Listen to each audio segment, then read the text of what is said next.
দেখতে তো কাটলেট, কিন্তু আপনি কাউকে না বললে সে বুঝতেই পারবে না যে কাটলেটটা আপনি কোন কোন উপকরণ দিয়ে তৈরি করেছেন।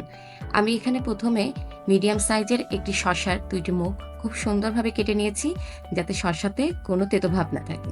তারপর শসাটাকে খুব পাতলা পাতলাভাবে স্লাইস করে কেটে নিচ্ছি।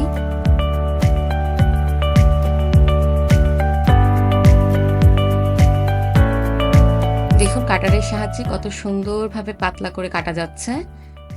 শসাটা যদি পুরো থাকে তাহলে কাটলেটটা খেতে একদমই ভালো লাগবে না।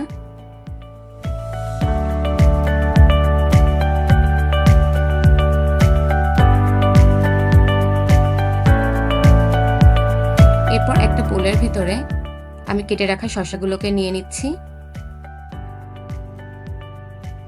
সামান্য পরিমাণ লবণ দিয়ে শসাগুলোকে খুব ভালোভাবে ঘষে নিতে হবে, এতে করে শসার ভিতরের কষ্ট আর থাকবে না। এরপর পরিমাণ মতো পানি দিয়ে শসাগুলোকে খুব ভালোভাবে ধুয়ে নিচ্ছি।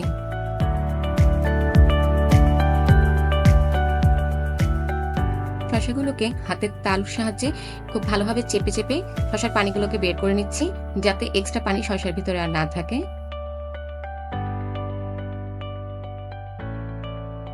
একটি বলে ২টা ডিম আমি একে একে ফাটিয়ে নিচ্ছি। কুসুম ২টাকে আমি উঠিয়ে রাখছি।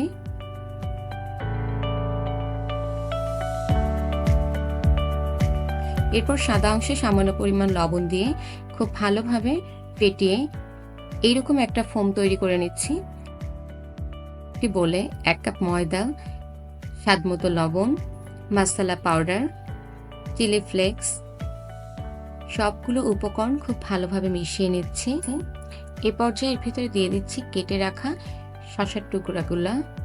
শসার টুকরাগুলো খুব ভালোভাবে এই উপকরণগুলো দিয়ে মিশিয়ে নিচ্ছি। এরপর এর ভিতরে দিয়ে দিচ্ছি ডিমের ফোম।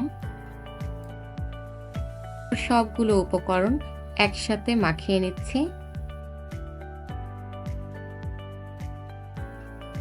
এভাবে মেখে নিয়ে কিছুটা লম্বাকৃতির একটা শেপ করে নেব।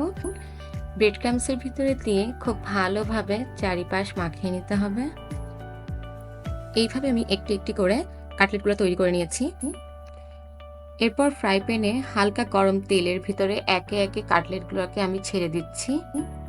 এ পর্যায়ে চুলার আঁচটাকে মিডিয়াম রেখে কাটলেটগুলোকে আমি মুচমুচে করে ভেজে নিচ্ছি।